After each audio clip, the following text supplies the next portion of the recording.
Welcome back to ScienceClic. Today, the electromagnetic field. Imagine two people in the void of space playing catch with a ball. When he throws the ball, the first person experiences a recoil because he passes momentum onto the ball. Similarly, when she receives it, the other person absorbs the motion of the ball and also experiences a recoil. By throwing and catching the ball, the two individuals have repelled each other. They were motionless at first and are now in motion. If they continue to pass the ball, their speeds will increase each time and they will move away from each other faster and faster. They behave as if they were experiencing a force. The action of the ball can be viewed as a force of repulsion. In nature, at the quantum scale, this phenomenon is at work between certain particles, such as electrons, which constantly exchange virtual photons. A virtual photon is a particle stemming from the laws of quantum physics, which can appear out of nothing provided it disappears fast enough such that we cannot detect it. A virtual photon has a certain energy, and the more energy it has, the shorter its lifetime. Therefore, the less energy a virtual photon has, the greater the distance it can travel. By exchanging virtual photons, electrons experience a repulsion, a force that pushes them away from each other, like the two people playing catch. This force is increasingly powerful as the distance between electrons shortens, because the virtual photons then have less distance to travel and can thus be more energetic. Many other particles exchange virtual photons, and their tendency to interact in this way is called the electric charge. The electron has an electric charge of -1 E is the basic unit for electric charge. A particle will have a certain multiple of this elementary brick. Some objects interact more than a single electron. We can imagine an object containing 2 electrons and whose electric charge would be -2 Moreover, some particles, like protons, interact with virtual photons in the opposite way. Their electric charge is positive. The charge of the proton, for instance, is +1 Just like with 2 electrons, 2 positively charged particles repel each other. However, a negative particle and a positive particle attract each other. Charges of the same sign repel each other, while opposite charges attract. To take into account all these interactions, we introduce the electric field. We can conceive it as a sort of imaginary fabric. If we place an electron in the field, which is negatively charged, the field turns blue. However, if we place a proton, which is positively charged, the field turns red. If we drop new particles, they will escape from the areas which have the same color as them. A neutral particle without electric charge doesn't feel anything and moves in a straight line. A positive charge, such as a proton, will be repelled by red areas and attracted by blue areas. And a negative charge, on the other hand, will be attracted by red and repelled by blue. Let's illustrate the electric field with several examples. Here is the field created by 2 electrons. We see that the central position between the electrons is an equilibrium. If we place a particle there, it would remain motionless, somewhat like a ball between 2 hills. Now, here is the field created by an electron and a proton. The 2 particles attract each other as the electric field forms a bridge from one particle to the other. Finally, if we place a chain of electrons on one side and a chain of protons on the other side, we can create a uniform electric field in which a particle would always feel the same force. Doing so, we can make electrons move along an electric wire and thus create an electric current.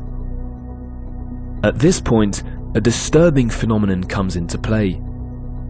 Consider an electric wire consisting of a long chain of protons and electrons through which flows an electric current, which corresponds to the motion of electrons inside the wire.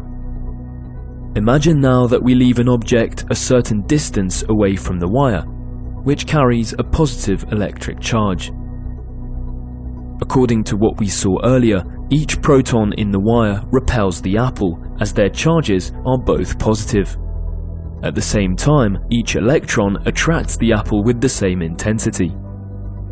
Overall, if we add up all these forces, they compensate each other, and the apple does not experience any net force. It remains motionless. Let us now throw the apple to the right. Strangely, we now observe that it is gradually repelled by the wire. While it is not subject to an electric force, the apple seems to be experiencing a mysterious force that pushes it away. This new force is very peculiar. It does not appear when the apple is motionless, but only when it is moving. Moreover, it seems to depend on the direction and the speed of the apple. This mysterious force, which appears when an electric charge moves around, is called the magnetic force. To understand its origin, we will have to review what special relativity teaches us. Before that though, let's study the situation not from an outside point of view, but rather as it is perceived by the apple in its own frame of reference. From this point of view, it is not the apple which moves to the right, it is the wire that moves to the left. Now, according to special relativity, the faster an object moves, the more its length gets contracted in the direction of motion. In this reference frame, the protons in the wire are now in motion. They will thus get contracted along the direction of the wire. The protons come closer to each other. Conversely, the electrons appear to be moving more slowly because the entire wire is now moving to the left. They therefore get slightly stretched compared to the previous point of view and move away from each other. Overall, when we add up the forces acting on the apple from this point of view, they no longer cancel out. There are more positive charges, protons, than negative charges. Therefore, the wire exerts a repulsive force which pushes back the apple. By considering special relativity, we see that the electric field of a charge gets distorted when it starts moving. This phenomenon involves the appearance of a new force, the magnetic force, which is in fact an electric force perceived from a different reference frame. Similarly to the electric field, we can summarize all these behaviors under another field, the magnetic field. When an electric charge moves, it creates a magnetic field around it, which can be represented as arrows revolving around the direction of motion. The magnetic force is a consequence of special relativity, and the behavior of the magnetic field is therefore rather strange. In a magnetic field, a stationary particle does not feel any force. On the other hand, a moving particle experiences a force whose strength depends on how perpendicularly the particle moves in relation to the magnetic field. This force tends to pull particles in circular trajectories, the size of which depends on their mass, their speed, the intensity of the field, and the electric charge. Although it is difficult to visualize, we can get some intuition of the magnetic field by considering the following experiment. We wind a wire on itself to form a long coil, and we apply an electric current to it. By moving inside the wire, each electron creates a small magnetic field around itself. Overall, these small magnetic fields add up and form a large-scale field which loops around, exiting at one end and entering back through the other end. In this way, the coil behaves like a magnet, an object with magnetic north and south poles. We call this an electromagnet. As for electric charges, poles of the same type repel each other, while opposite poles attract. In the center of the coil, the magnetic field is somewhat uniform, almost the same everywhere, aligned with the axis of the coil. If we were to launch an electron and a proton inside it, the two particles would follow circular trajectories because of the field, but in opposite directions, since the electron is negative whereas the proton is positive. In general, most magnets do not require any electric current to operate. Some naturally have a magnetic field. We call them permanent magnets. In essence, elementary particles like electrons have a quantum property called spin. As a first approximation, we can interpret spin as a sort of rotation of the particle on itself. As it rotates, the particle generates an electric current, which, as for the coil, generates a magnetic field. Elementary particles thus behave like very small magnets, and if we align them in a material, they can form magnetic substances. To conclude, the electric and magnetic fields are inseparable. One is the origin of the other, and it is natural to unite them under a single concept, the electromagnetic field. The electromagnetic field behaves and evolves in a well-defined way, which can be summarized in 4 fundamental principles. We call these Maxwell's equations.